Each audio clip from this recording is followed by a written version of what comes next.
Boa tarde, pessoal. Hoje nós estamos no nosso segundo dia do estudo do evenismo, né?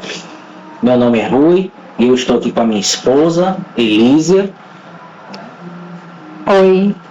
E nós vamos recapitular, né, o que foi ensinado na semana passada, certo?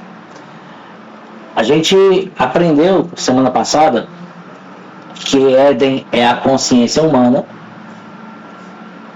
que as árvores são o conhecimento teórico, os frutos são as ideias, os animais são a compreensão prática, né, o conhecimento vivo, vivido, né? Que a serpente é o conhecimento do questionamento, o fruto do conhecimento do bem e do mal também é conhecido como o fruto do dualismo, né? Ou também conhecido como fruto da dúvida, que Adão é a área lógica e cognitiva da mente, que Eva é o sistema límbico, as emoções, né? Adão e Eva formam dois hemisférios do cérebro. O rio que brota do jardim são capacidades do ser humano que Deus irriga a nossa mente constantemente para podermos viver. É o chamado sopro da vida. E falamos dos 4 rios. Pison, que é crescimento, expansão, né? Que também lá fala na Bíblia que passa por um lugar cheio de ouro, que são considerados conceitos valiosos. O rio Gion, que é o rio da superação, do rompimento, que passa pela terra de Cush. A palavra Cush ela vem de trevas, ou seja, são as provações. O rio Tigre, que é o rio Hiddekel, é o rio da adaptação e fluxo constante. E o rio Eufrates é o rio do resultado e da frutificação. Certo? Se vocês quiserem mais detalhes, basta ver o vídeo da semana passada, do dia 1. Hoje a gente vai responder, certo, essas perguntas. O que é o dualismo? O que é o helenismo? O que é o evenismo? E o que apoiamos e refutamos no evenismo? Certo, Elisa?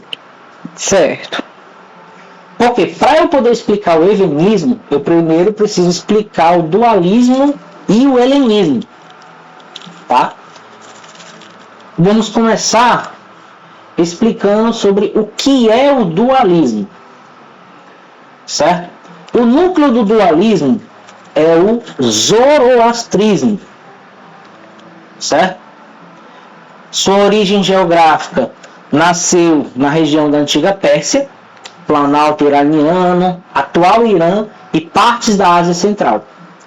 O povo que adotava e praticava essa religião eram os antigos povos iranianos, que eram os medos e os persas. Certo? 2 povos que invadiram Israel e contaminaram com suas práticas religiosas. Ok? Ok. Cronologia. Primeiro houve as raízes espirituais no profeta Zaratustra, ou também conhecido como Zoroastro, que viveu entre 1200 anos antes de Cristo e 1000 antes de Cristo, reformando as antigas crenças politeístas da religião. Como era a institucionalização, né? Tornou-se oficialmente a religião estatal dos grandes impérios persas a partir do século VI, por volta de 550 a.C., certo?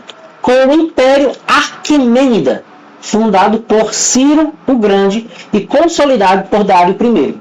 Lembrando, Ciro ele é mencionado na Bíblia como o homem que libertou o povo de Israel, certo? Mas por que ele libertou? Porque ele acreditava que o povo de Israel era um povo escolhido pelo Deus Ahura Mazda, que é o nome do Deus do bem no zoroastrismo. O zoroastrismo ele tem 2 deuses, certo? Ahura Mazda, que é o Deus da criação, da ordem, do bem, e Angra Mainyu, que é o deus do caos, da destruição e do mal. Tá? Dário continuou seu legado zoroastrista. Principal estrutura teológica: o monoteísmo dualista, adoração de um Deus supremo e sábio chamado Ahura Mazda, o Senhor da Sabedoria, e o grande conflito.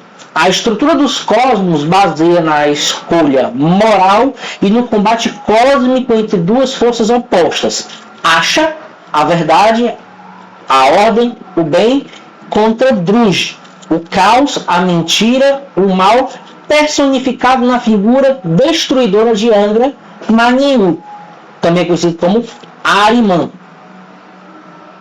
Até aí tá conseguindo entender? Tem alguma pergunta, filho? Não. Vamos lá. O que tem de perigoso no zoroastrismo? A dialética, certo? O encontro de culturas. O dualismo persa não ficou isolado. Ele se expandiu através do choque e do diálogo com outras civilizações da antiguidade. O mecanismo dialético, né? O que é a dialética? É uma ideia que consta com a tese, certo? Que é o pensamento correto, que é o dualismo, que no caso da dialética zoroastrista, a tese seria o pensamento persa, o dualismo cósmico absoluto. Luz versus trevas, bem versus mal. A antítese, o pensamento dos povos conquistados, o monoísmo, o politeísmo local de outros povos, como o judaísmo primitivo e o pensamento grego, que viam o mundo de forma mais unificada ou fragmentada em vários deuses da natureza. O que aqui eu estou querendo explicar aqui? Tá? Que a dialética ela sempre foi um movimento dualista zoroastrista. O que é a dialética? A dialética é uma estrutura de ideia, certo? Que eu tenho a ideia e eu tenho um contraste dessa ideia, que seria um lado oposto. No zoroastrismo tem o bem, que é o axé, né? Que eles chamam de axé, e tem o mal, que é o druj. Nenhum não vive sem o outro, certo? Mas são coisas totalmente opostas e equilibradas. Tá entendendo? Aqui eu estou pegando esse contexto da dialética e colocando no pensamento zoroastrista. Eles veem a bondade, a coisa boa, como a religião zoroastrista e as outras religiões como a antítese, uma coisa errada. E qual é a síntese? A síntese é a solução e a expansão. Dessa colisão cultural, o dualismo persa é absorvido, refinado e traduzido. Ele ganha as roupagens filosóficas na Grécia, através do platonismo, através de Platão, e roupagens teológicas no Oriente Médio, apocalíptica judaica e posteriormente no cristianismo. Tá entendendo? Então vamos lá, continuando. A ordem da dinâmica dialética, a fusão cultural. Historicamente, o mecanismo de fusão de ideias entre os povos antigos ganha um marco central no reinado de Salomão, no século X a.C., ao se casar com esposa de diversas nações vizinhas. Por alianças políticas, Salomão introduziu seus cultos e filosofias em Israel. Essa convivência gerou um choque e uma fusão de visões de mundo, a dialética em sua forma mais pura, pavimentando um caminho para que conceitos de diferentes culturas antigas começassem a se misturar. Ou seja, o sincretismo do zoroastrismo na cultura semita começou através de Salomão. Certo? Por quê? Porque Salomão acreditava em demônios, Salomão acreditava em anjos, Salomão acreditava que o Criador estava nos céus, certo? Que existia um lugar de tormento eterno. Tudo isso faz parte do zoroastrismo, certo? o dualismo sempre vai ter esses dois elementos opostos. Ok? Ok. Bem e mal, céu, inferno, anjo, demônio, Deus e o diabo, e por aí vai. Ok.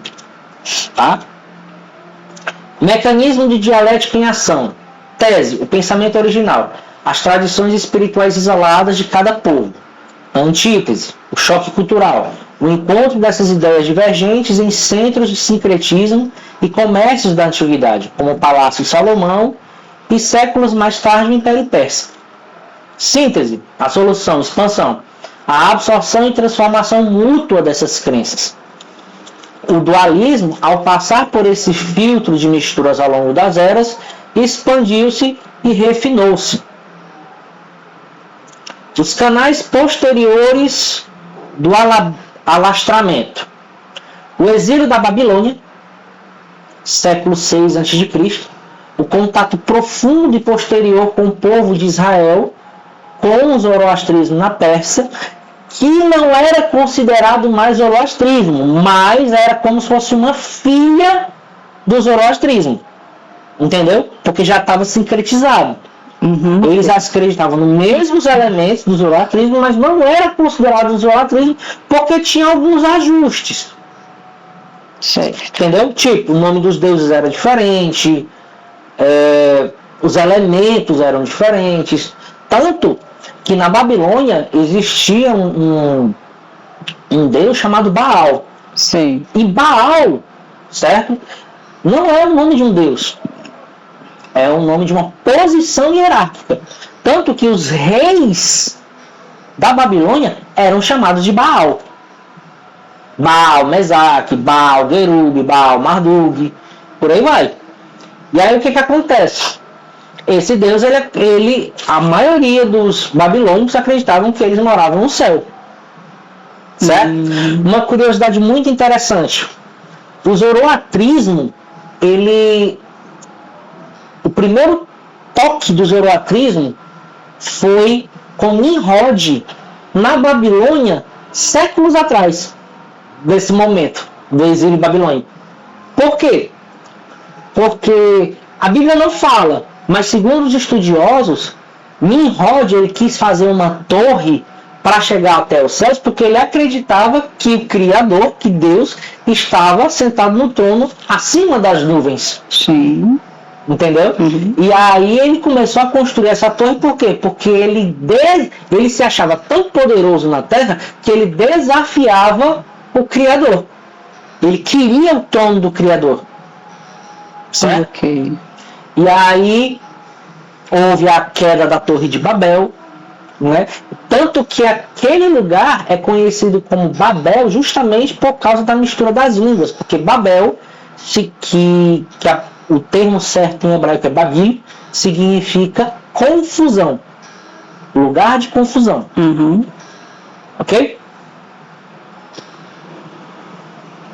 Outra coisa que adotou o zoroastrismo, né? Se misturou, o helenismo. No século IV a.C., que foi a fusão final entre o pensamento oriental e a filosofia grega.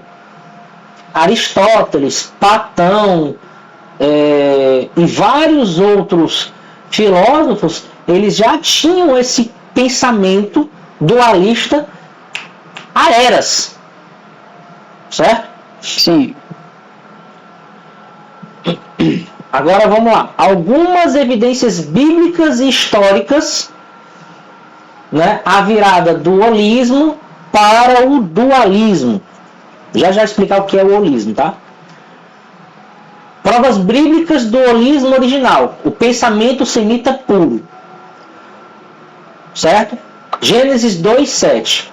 Formou Deus o homem do pó da terra e soprou em suas narinas o fôlego da vida, e o homem foi feito alma vivente.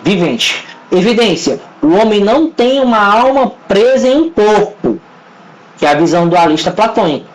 Certo? O homem é uma alma vivente quando a matéria e o fôlego se unem. Sim. Ou seja, o holismo nada mais é do que a unificação de tudo. Não existe um segundo elemento, não existe um elemento oposto. Entendeu? Existe o elemento que se funde ao mesmo elemento, se tornando um elemento, parte do elemento principal. Gênesis 1:31. E viu Deus tudo quanto tinha feito, e eis que era muito bom. Evidência. No mundo material, original, o sagrado é bom, contradizendo o dualismo que prega a matéria como inferior ao má. Ok. Né? Isso levanta uma questão filosófica. Por que a gente considera a carne como coisa ruim, segundo o que o apóstolo Paulo fala, né? Mas Deus criou a carne da gente. Ele formou a carne da gente. Ele não ia formar uma coisa ruim. Não é verdade? Sim. Mas existe uma justificativa do porquê Paulo falava que a carne era ruim. Porque ele tentava ensinar aos helenistas a forma verdadeira de cumprir a lei de Deus. Entendeu? E aí já é assunto para outro vídeo. Ok. Transição e críticas de Jesus ao dualismo farisaico. Mateus 16:6 e Mateus 23, do versículo 2 e 3. Jesus adverte severamente contra o fermento dos fariseus, a sua doutrina. Os fariseus eram um grupo que trouxe adaptações helenistas persas para o templo, mercantilizando a fé e distanciando Deus do povo através de regras rígidas e do medo do pós-morte. Marcos 7:13. Invalidando assim a palavra de Deus pela vossa tradição que vos ordenastes. Aqui está falando dos fariseus. Jesus denuncia que a teologia dos fariseus havia substituído a essência da Torá original por tradições absorvidas de fora. Sim. Acontecimentos históricos e teológicos cruciais. O Edito de Ciro, certo? O rei persa Ciro o Grande, praticante influenciado pelo zoroatrismo, liberta os judeus do exílio da Babilônia e financia a reconstrução do templo. É nesse período de forte gratidão e contato com os persas que os conceitos de anjos e demônios sistematizados e o dualismo cósmico entram na literatura judaica, visto claramente nos livros apócrifos de Enoque e Tobias. Uma outra coisa interessante, né? É nessa temporada de Ciro Grande, um pouquinho antes, se eu não me engano, depois que Ciro liberta que a Grécia vem tomar de conta, que é traduzido a Torá do hebraico para o grego, criando a Septuaginta. Ela foi totalmente traduzida com esse conceito dualista. Entendeu? Ok. Porque isso virou comum. Segundo, o surgimento da Septuaginta, que é o que eu estou falando agora, no século III. A tradução das escrituras hebraicas para o grego em Alexandria. Termos hebraicos holísticos foram traduzidos por palavras gregas carregadas de filosofia platônica, como traduzir nepesh, ser vivente, por psique, alma dualista grega, mudando para sempre a interpretação do texto. Interessante? Sim. Jesus e o ensinamento holístico, o reino presente. Agora vamos entender um pouco do que Jesus queria explicar nos seus ensinamentos, tá? Primeiro, o reino de Deus como uma realidade interna e presente. Lucas 17, do 20 ao 21. O reino de Deus não vem com aparência exterior, nem dirão, ei-lo aqui ou ei-lo aí, porque eis que o reino de Deus está dentro de nós. Certo?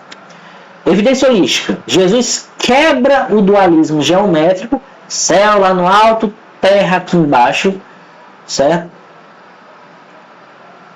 O reino não é um lugar geográfico no além, para onde a alma foge após a morte.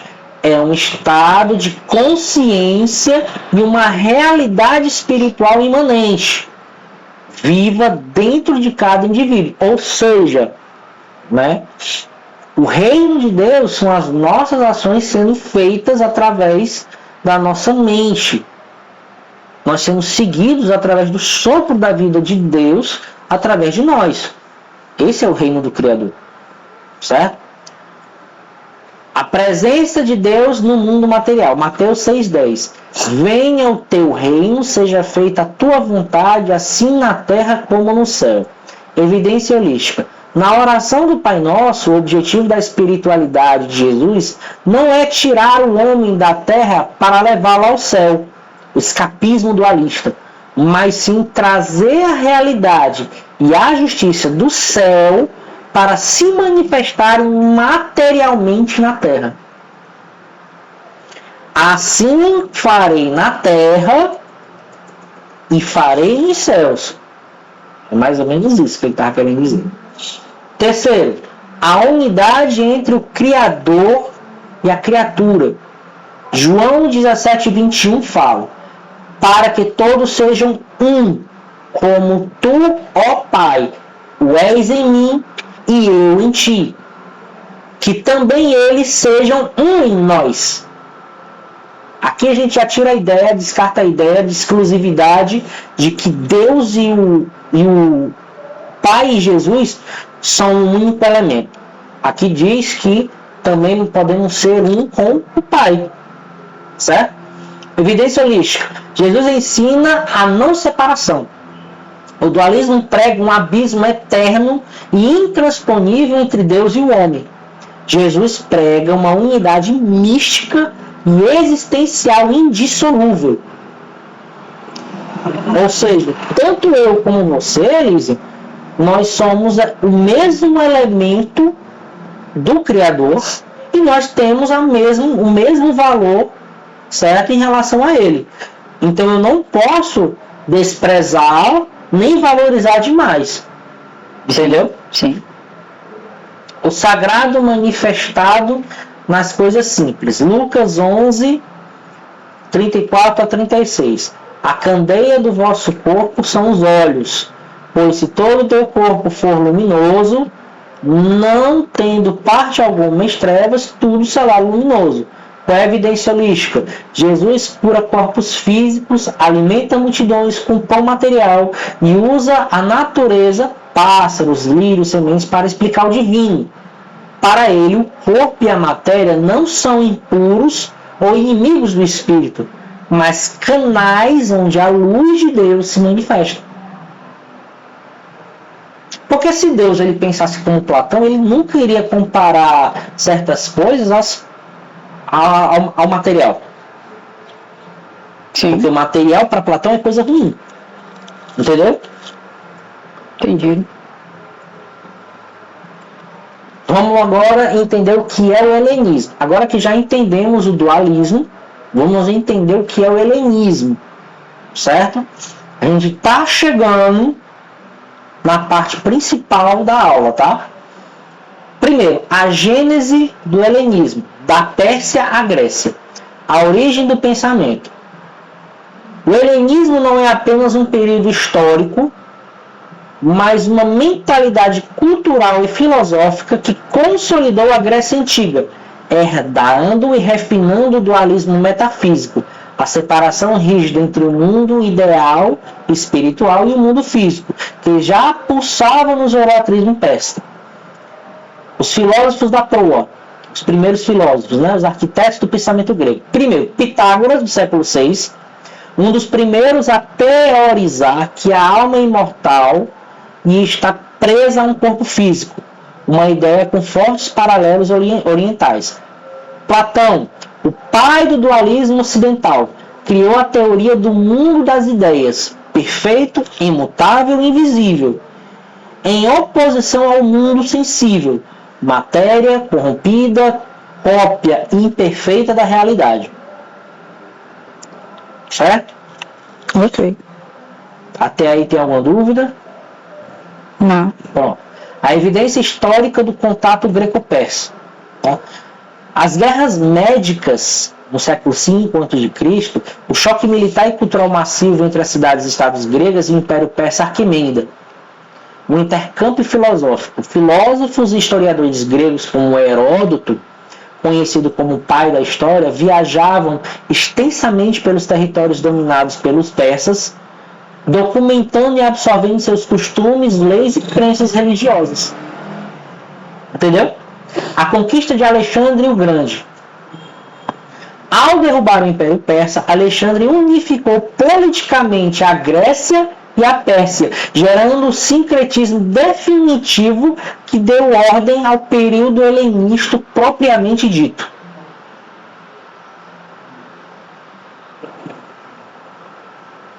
Vamos lá, o que é de fato o helenismo? Filosofia versus a crença. Tá? O que de fato é o helenismo? É o período histórico-cultural do século IV ao século I a.C., em que a cultura grega se expandiu e se fundiu com o pensamento oriental. Mais do que uma época, tornou-se um sistema de pensamento universal, baseado no intelectualismo, no racionalismo e na busca por decifrar os cosmos através da mente humana. A grande diferença do zoroastrismo para o helenismo. Certo? Primeiro, o zoroastrismo tinha uma abordagem dogmática. Certo? O zoroastrismo encarava o dualismo como uma revelação espiritual divina dada pelo profeta Zaratustra. Era como se fosse uma religião. Sim. O foco na fé e escatologia. Era uma religião com deuses, rituais, orações, mandamentos rígidos e o medo do julgamento final, céu e inferno. O dualismo ali era uma verdade de fé para ser obedecida. Agora a diferença do helenismo, a abordagem racional. O helenismo pegou esse mesmo dualismo, a divisão entre o espiritual e o material, e o transformou em filosofia acadêmica e lógica. O foco no intelecto. Para os gregos, o mundo superior, o mundo das ideias de Platão, não era alcançado por rituais ou dogmas religiosos, mas sim pelo intelecto, pelo estudo, pela dialética e pela evolução da mente, o nous. A matéria não era o diabo, mas sim o plano da ignorância e da imperfeição geométrica. Ou seja, os agnósticos, eles têm essa ideia. Para eles, quanto mais estudar, mais inteligente, mais eles estão buscando a ascensão divina. Entendeu? Filtro helenista e choque hermenêutico. Primeiro, a tradução enviesada. Eu não falei da Septuaginta anteriormente. Vamos entender como isso influenciou. Tá? No século III a.C., as escrituras hebraicas holísticas foram traduzidas para o grego em Alexandria, a Septuaginta, na biblioteca, né? Conceitos semitas unificados foram vertidos para termos filosóficos platônicos. Uma das coisas que a gente tem que entender é que, tempos depois, a biblioteca de Alexandria ela foi queimada, certo? E a recuperação de alguns escritos deu-se a fazer com que as escrituras originais da Torá fossem esquecidas, inacessíveis. O que tinha era só a Septuaginta. Entendeu? O impacto do povo. O judaísmo dos fariseus foi alfabetizado e teologicamente moldado por essa tradução helenizada. Quando Jesus começa a pregar, a elite religiosa já lia as escrituras antigas com olhos dualistas. O choque na época de Jesus. Ouvir holismo, entender dualismo. Jesus ensinava o holismo puro, o reino dentro do homem, Deus imanente na matéria e a unidade de todas as coisas. Porém, as mentes educadas na cultura helenista não conseguiam conceber um Deus que se mistura com a matéria, visto que para os gregos a matéria é inferior. Eles ouviam as parábolas de Jesus e as traduziam automaticamente para o dualismo alma versus corpo e céu versus terra. Filósofos e pensadores da época. Aí a gente já começa a pegar alguns filósofos na época de Jesus que eram helenistas. Primeiro, Filo de Alexandria, o maior exemplo histórico. Ele viveu exatamente na mesma época de Jesus e dedicou sua vida a fundir a Torá de Moisés com a filosofia de Platão.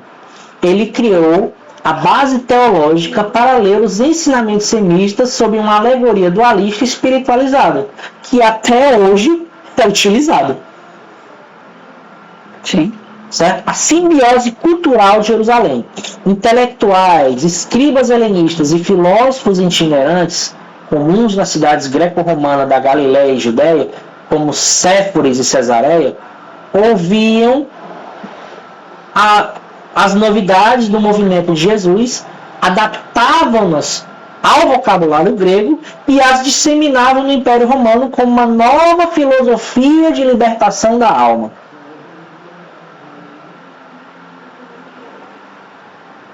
Que é helenismo? Continuando. A teologia como berço intelectual helenista. Certo? A invenção da teologia, que até hoje é utilizada. Tá?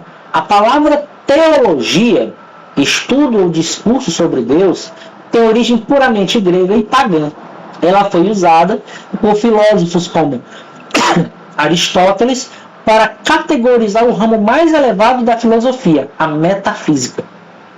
No pensamento semita hebraico original, não existia o conceito de estudar Deus de forma teórica. Deus era experimentado através do relacionamento, da prática da justiça e da história viva, que seria o holismo. Entendeu? O berço intelectual grego. O helenismo transformou a fé em uma ciência racional. Para o helenista, o importante não era vivenciar a presença divina na matéria, mas sim definir Deus através de teses, dogmas, lógicas e debates intelectuais. Foi nesse berço intelectual que nasceram as tentativas de provar a existência de Deus por silogismos, criando fórmulas matemáticas e filosóficas para explicar o mistério divino. A consequência para o cristianismo posterior. Esse modelo helenista moldou diretamente os chamados pais da igreja, como Justino Mártir, Clemente de Alexandria e Orígenes, que eram filósofos gregos convertidos. Eles pegavam o evangelho prático e holístico de Jesus e o trancaram dentro de uma estrutura acadêmica helenista. A partir daí, para ser salvo, o indivíduo não precisava mais viver o reino de Deus na terra, mas sim concordar intelectualmente com um conjunto de dogmas teológicos abstratos. Parece muito com alguma coisa de hoje em dia, bebê?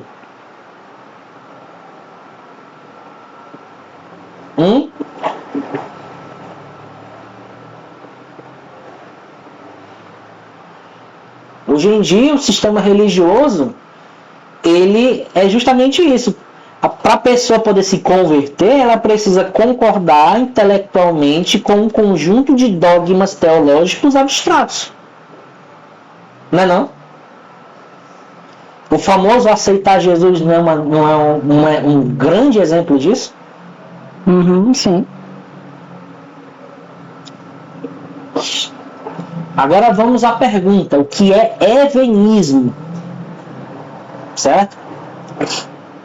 Definição central: o evenismo é um movimento teológico e filosófico focado no despertar espiritual da humanidade através dos ensinamentos originais e holísticos de Jesus.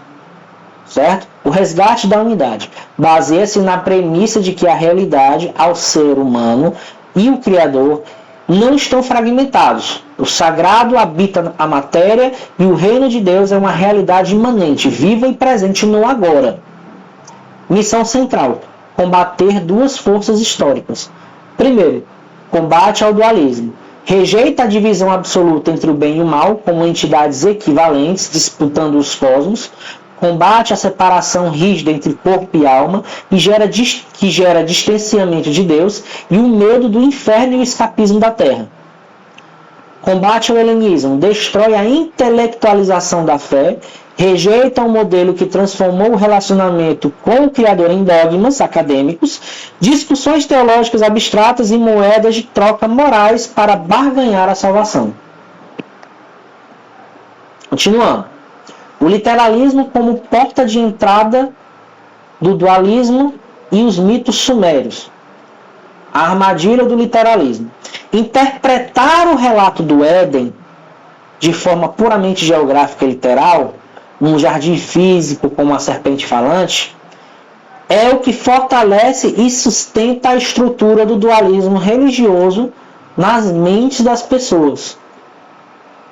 A infiltração de elementos sumérios. Ao literalizar o Gênesis, as religiões tradicionais acabam importando a cosmovisão pagã da Mesopotâmia antiga. A ideia de um jardim sagrado, a criação do homem a partir do barro, águas primordiais e uma árvore da imortalidade são conceitos muito anteriores aos hebreus, presentes na mitologia suméria e babilônica, como a epopeia de Gilgamesh e no Emunas Elis. Ou seja, se eu pegar os elementos do Jardim do Éden e interpretar como algo literal, eu estou revivendo a epopeia de Gilgamesh. Eu estou trazendo paganismo para dentro do meu dia a dia. Aí a resposta do evenismo, a visão holística mental. O evenismo desconstrói o literalismo e os mitos sumérios herdados pelas religiões ao compreender o Éden não como um lugar físico no passado, mas como a engenharia da consciência humana. Resumo do entendimento. Éden é a mente, Adão e Eva são as áreas lógicas e emocionais, os hemisférios cerebrais, os frutos são as ideias, o fruto do bem e do mal é o próprio fruto do dualismo e da dúvida que fragmentou a mente humana. O rio que divide em 4, Pison, Gion, Tigre e Eufrates, representa o sopro de vida divino que irriga nossa capacidade constante de crescimento, superação, adaptação e frutificação. A origem da palavra helenismo. Tá? Essa parte aqui é bem importante a gente entender. A revolução da pedra. A revelação da pedra. Significado de Even. Even, viu, amor? Deriva do hebraico Even, que significa pedra. Tá? O erro dualista tradicional. Diante da frase de Jesus, tu és Pedro, pedra, e sobre esta pedra edificaria a minha igreja, as religiões se dividiram. O catolicismo diz que pedra é o Papa, a instituição. O protestantismo diz que pedra é apenas Jesus, o indivíduo. Ambas as visões erram por focar em uma disputa exterior de autoridade. O código oculto no hebraico. A palavra Even, ela possui 3 letras, certo? Aleph, Bet e Nun. Quando a gente junta Aleph com Bet, a gente forma Av, que é pai, que é a mesma coisa de Abba, ou Abba. Se a gente juntar Bet e Nun, a gente faz filho. Ou seja, significado. No idioma original, a palavra pedra é a fusão indissolúvel entre o pai e o filho. Conclusão. Ao Jesus dizer, tu és pedra, ele mostra que esse irmão havia conectado sua mente ao Criador. A prova. Mateus 16, 17, Jesus fala, antes de afirmar que Pedro era pedra, ele falava aqui, ó, não foi carne nem sangue que te revelou, mas o meu Pai. A pedra é a consciência humana unida a Deus. Daí vem a palavra evenismo. O símbolo da pedra, consciência na prática, tá? Primeiro, a pedra de esquina. Conceito, a pedra angular ou de esquina é a que sustenta e alinha todo o edifício. A visão holística representa a verdade oculta que o sistema religioso rejeitou. A união pai e filho dentro do homem. Ela é uma base de toda construção espiritual verdadeira. Ou seja, para eu poder viver uma vida que agrada ao Criador, eu preciso me conectar com Ele para saber o que Ele quer. A pedra de tropeço, choque com a religião, conceito, aquilo que faz o caminhante cair. Visão holística, para quem está preso no dualismo, no helenismo ou no literalismo religioso, a revelação de que o reino de Deus está dentro de nós e que somos um com o Pai se torna uma ofensa e uma pedra de tropeço. A mente rígida tropeça na simplicidade da verdade. 3. Pedra viva. O ser humano integrado. O conceito, 1 Pedro 2,5. Vós também, como pedra viva, sois edificados casa espiritual. Certo? Visão holística. O evenismo apoia que Jesus não veio construir templos de tijolos, mas sim despertar pedras vivas. Cada ser humano que alcança a consciência even, pai mais filho, se torna parte dessa estrutura espiritual viva na Terra. É por isso que o próprio Jesus fala que nós somos igreja, que nós somos pedras. Nós somos a construção do Criador. Entendeu? Alguma dúvida? Não. Agora vamos ver algumas parábolas aqui para a gente entender melhor. Tá? Primeiro, parábolas e códigos. A estratégia de sobrevivência de Jesus. Né? Por que Jesus falava em parábolas? Primeiro, por causa do ambiente hostil e pagão. Jesus ensinava na Cesareia de Filipe e na Galileia, regiões profundamente helenizadas, gregas, cercadas por templos pagãos, espiões do templo judeu e guarnições de soldados romanos. Falar abertamente sobre o reino interno e a união direta com o Criador seria interpretado como subversão política por Roma ou blasfêmia imediata para o templo. Ou seja, se eu falasse, certo, da maneira como é aberta, eu ia morrer. Se Jesus fosse falar, ele ia morrer. Muito mais cedo do que falar do seu ministério. Certo? Então a pedra foi o primeiro código secreto. Certo? O uso de termos em hebraico aramaico como Even, pedra mais pai mais filho, funciona como um código de segurança. Ou seja, para as pessoas compreenderem de forma profunda, elas tinham que entender o código principal, que é o código da pedra. Sim. Entendeu? Os soldados romanos e os gregos pagãos ouviam apenas com uma palavra literal, pedra, ou tijolo. Mas os discípulos que conheciam a raiz semita entendiam o código holístico por trás dela. Por isso que Simão, né, ele não se dizia Pedro. Ele não se chamava de Pedro, ele se chamava de pedra. Pedra. Por quê? Porque houve a mudança de lá para cá. Muitas das vezes a palavra Petros, grego em Roma, né, é traduzido como o nome próprio Pedro. Certo? Sim. Mas essa tradução ela é errônea. Petros tem que ser traduzido como pedra mesmo. Tá entendendo? Sim. E isso gera uma confusão mental na mente dos religiosos hoje em dia, que adotaram o helenismo nos dias de hoje. Hoje em dia, a maioria dos cristãos do cristianismo são helenistas dualistas. Certo? E para a gente poder se libertar desse sistema religioso, a gente tem que negar tudo isso e entender os ensinamentos de Jesus como algo holístico e único. Tá entendendo? Sim. O propósito das parábolas. Jesus usava parábolas para filtrar os ouvintes.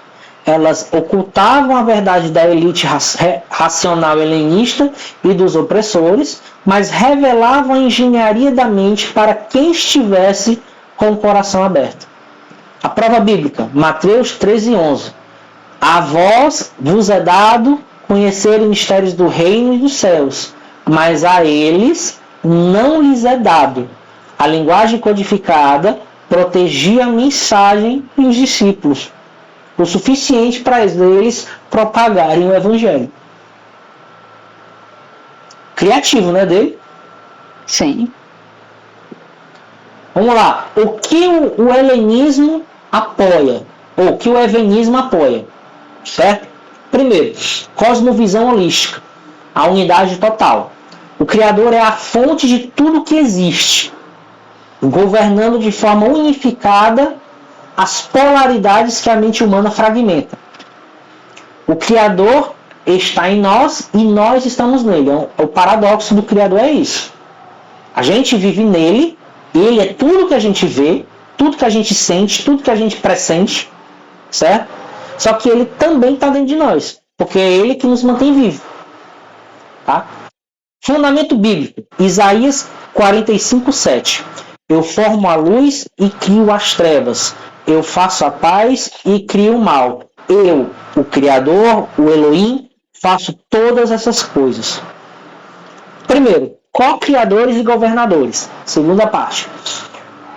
Fomos gerados à imagem e semelhança do Criador, não para sermos vítimas passivas, mas governadores da nossa própria realidade e mente. Certo? O dualismo, ele tira isso da gente. Ele fica convencendo a gente de que a gente precisa de um intermediário, de uma pessoa, de um mentor para nos orientar, tornando a gente passivo. Fundamento bíblico, Gênesis 1:26, Salmo 82:6. Domine sobre os peixes e sobre toda a terra. Eu vos disse, vós sois deuses, e todos vós filhos do Altíssimo.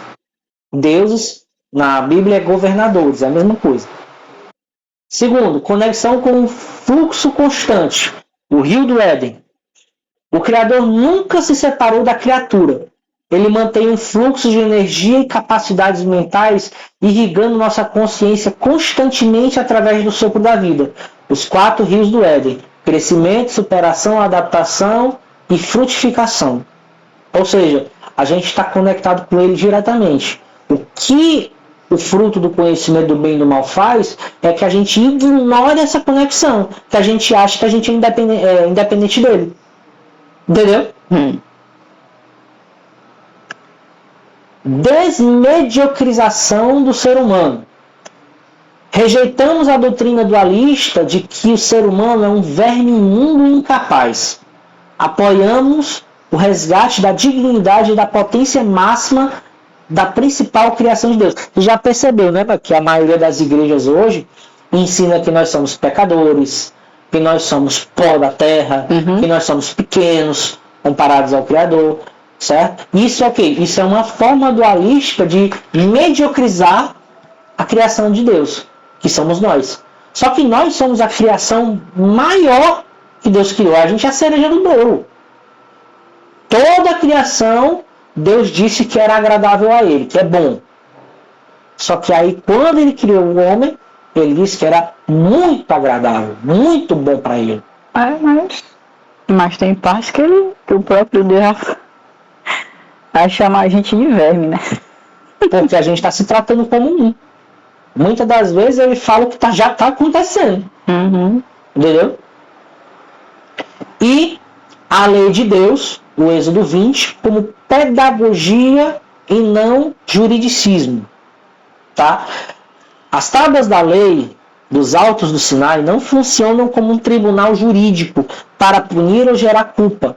A lei de Deus é um manual pedagógico e de instrução, também conhecido como Torá, para o bom funcionamento da mente e da vida na Terra. O pecado sobre essa ótica é a transgressão da lei. 1 João 3,4. Errar o alvo da nossa engenharia mental e colher as consequências naturais desse desalinhamento. Ou seja, é simplesmente eu me iludir com as coisas dualistas.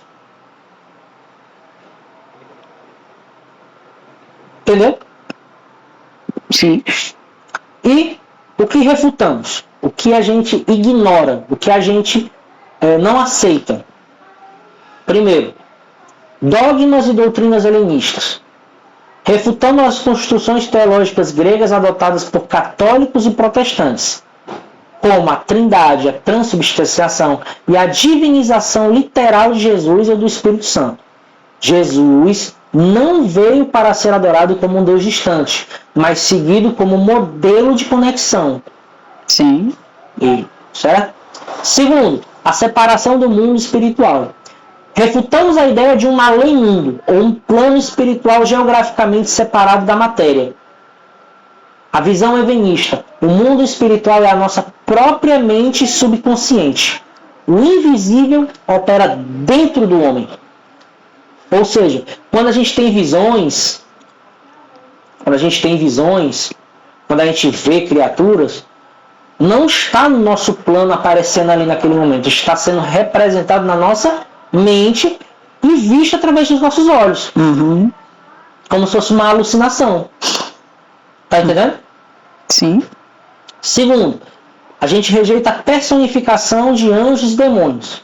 Refutamos a existência de seres alados ou monstros chifrudos disputando os cosmos de forma dualista.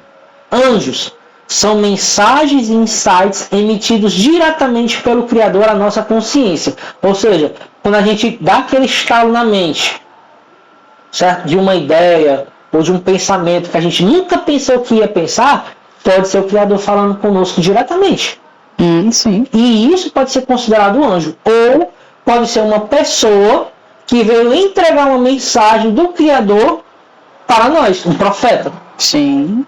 Entendeu? Só que essa mensagem, ela não vem de um anjo que vem com asas, que aparece, olha pra gente e diz, não. Isso pode ser, ele pode ter tido um sonho, aquilo ali acontecendo, e ele acordar com aquela mensagem para entregar para a pessoa. Certo? Sim. E os demônios são os pensamentos intrusivos e destrutivos, operando exatamente como um vírus de computador que corrompe o sistema da nossa mente. Não tem consciência, simplesmente acontece. Sim. Ok? Estamos acabando. 4. A ilusão do céu e inferno geográficos. Refutamos a promessa de um paraíso nas nuvens ou um poço de fogo pós-morte. O foco absoluto da existência humana deve ser o agora. Certo? A espera passiva pela salvação. Refutamos a teologia do escapismo, onde o homem espera morrer para ser salvo. A salvação em vida. A salvação é o despertar imediato da consciência no presente. Exatamente como na parábola do filho pródigo, que caiu em si e o mundo, a sua realidade, enquanto estava vivo na terra. Também na parábola do bom samaritano, que salvou aquele judeu da morte. Ou seja, o que é a ideia de salvação para o evangelista? É a ideia de uma mudança de vida em vida. A ideia, por exemplo, do samaritano. O cara estava ali prestes a morrer. Certo? O samaritano foi, ajudou ele, deu o livramento. Só que aí, quando é que começou a salvação? Quando ele pegou o homem, jogou dentro do burrinho dele, levou para a estalagem e disse para cuidar das feridas dele, que ia pagar toda a hospedagem e os medicamentos dele, para que a pessoa tivesse uma nova chance de superar aquilo. Ou seja, salvação é o agora, é um acontecimento. Hoje em dia, a salvação, que é o que Jesus ensina, ela é interpretada hoje como livramento. É interpretada hoje como livramento. Por exemplo, se eu conseguir um emprego, né, eu estou desempregado, estou rodando de Uber. Se eu conseguir um emprego estável, que eu ganhe mais do que o Uber, para mim aquilo ali foi uma salvação. Porque vai me estabilizar por vários anos. E eu vou conseguir viver minha vida até melhor do que eu estou vivendo agora. Sim. Então isso é salvação. O que é livramento?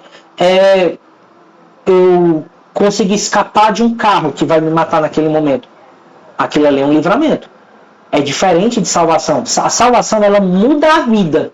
Com certeza. O livramento não. Essa é a maior diferença disso. Certo? Alguma dúvida, bebê? Não, a questão seria sobre essa coisa de erro, de tradução, com dualismo, na visão de hoje em dia. É por isso que diz que Jesus, ele é como fala, né, que Jesus aboliu a lei. Pronto, isso daí já é uma técnica para quebrar o holismo, né, antigo, para quebrar o holismo dos ensinamentos de Jesus, certo? Hoje em dia existem infinitas interpretações sobre os ensinamentos de Jesus, mas por quê? Porque nenhuma delas é verdadeira.